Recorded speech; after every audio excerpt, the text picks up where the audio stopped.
Okay.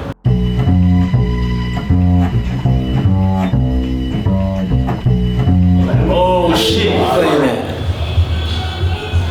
Oh, yeah. Yo, in the building.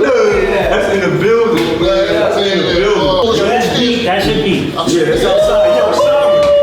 Yo, sorry. So where y'all shot Shook Ones? We shot. Y'all shot it in front of this building right here? In the back of the project.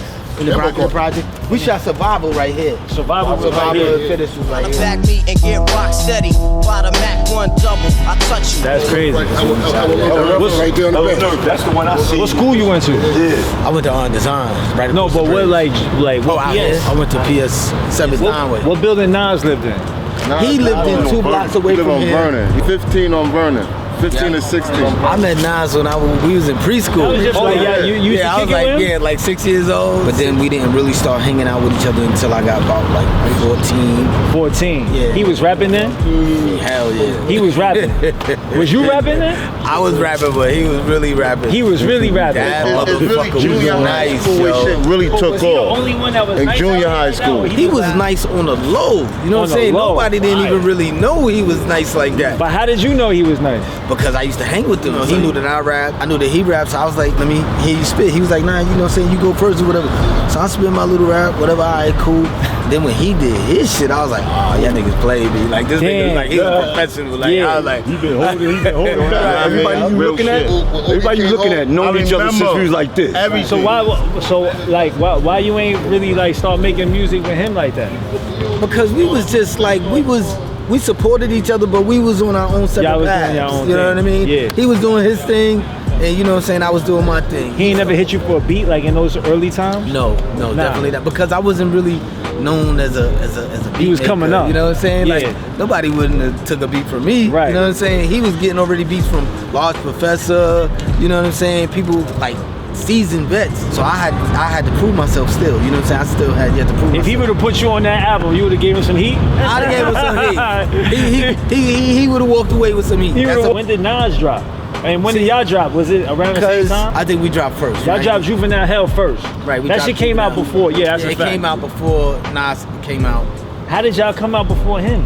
I mean, we just got a record deal. Y'all was on it. We got How did y'all get the deal? We just hanging out in Manhattan. You know what I'm saying? Hanging out in the city, hanging out around record labels, and people, you know, with the Walkman, listen to my demo. Right. And they, you know, they started. They liked us. Slowly, they let us in the office. We was meeting all the artists, and they used to see us every day. We was cutting from school every day, just up at the record company. So they was just used to seeing us. And then, you know, one thing led to another. You know, they liked us. They was like, oh, Juvenile Hell? Yeah, we had, before Juvenile Hell, we had like a demo. You know, we used to go and record demos and shit like that, and we had the songs, hear it up at Def Jam and all of that. And then we just became friends with mad people. And Q-Tip happened to be one of those people that we got cool with. And, you know, me and Q-Tip became real close. I used to go to his crib, and when we finally got our second record deal, he helped me make the Infamous album. Right. He guided me through that. I was in DFY. I was in DFY listening to that shit. I was crying when I got locked up. I was rolling past, and mama, y'all was at the Apollo, and I walked past, cry, yo, cause y'all was going to the back of the Apollo, man. And I was like, yeah, my niggas made it. You ever thought about right now, the talent that's out here right now, right? Looking at it from this perspective of all the young, unsigned talent, and give them that one chance to get on the mic with them. And make that shit a badass single for the hood. These new niggas, yo, Gotti's son doing New York, thing. New York. Where y'all shot that at? LA. I mean, LA. Yeah, I fucked it up. My bad. We shot that on the block. We shot it inside the train station. Right. On the train station, New York, big city. LA. I got you saying that. Right. LA. Because that was after he came through and Crushed the buildings. Crushed the buildings. How you felt about that? We was tight. We was tight about that. We was like, what? Like, come on, hold on. So, you know, how old was you at that point?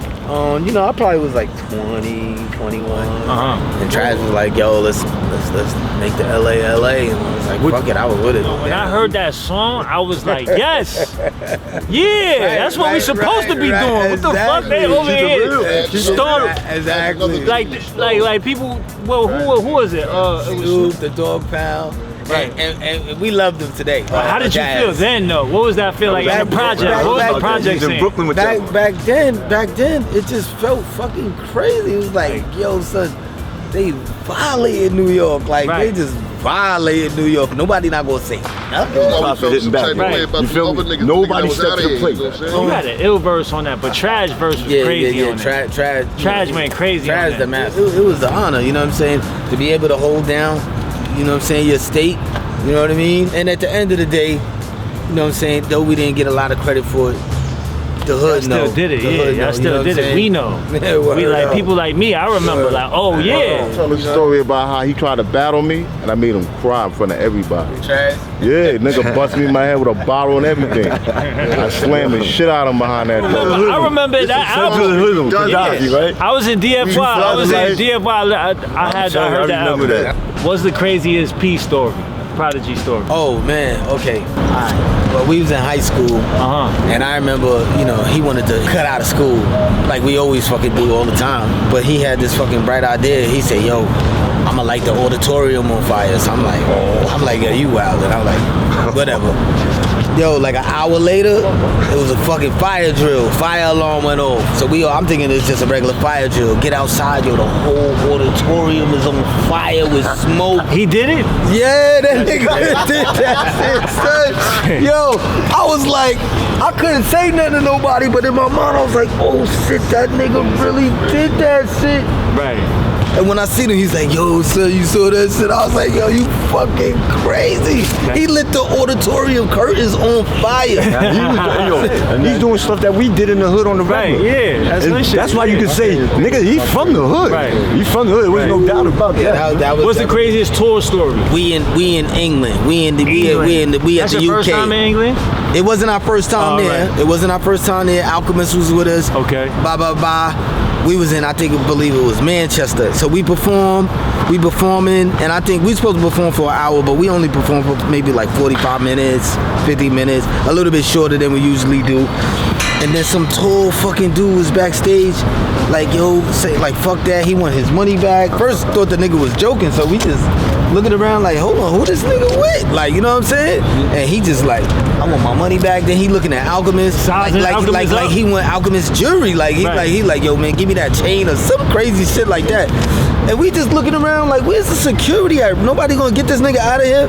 Finally, the security was like, you know, trying to like escort him out. But Prodigy, he grabbed something. We was inside the building still at the show, and Prodigy grabbed some kind of metal shit and crumpled it up together, and it was nice and sharp. And when we walked out, the dude was still standing there like beefing, and P just hit that nigga in the face. Boo! Yo, the nigga whole face was gushing out of blood, yo. Word to mother, P did that. I was like, we just started, we boogied to the bed. The nigga act like he was about to pull out. We boogied to the bed, and we got in the bed, and we fucking left. We didn't even stay at the hotel. We went to the hotel just to go get our clothes real quick, and we just went to the next town. Yo, out of it. That's crazy.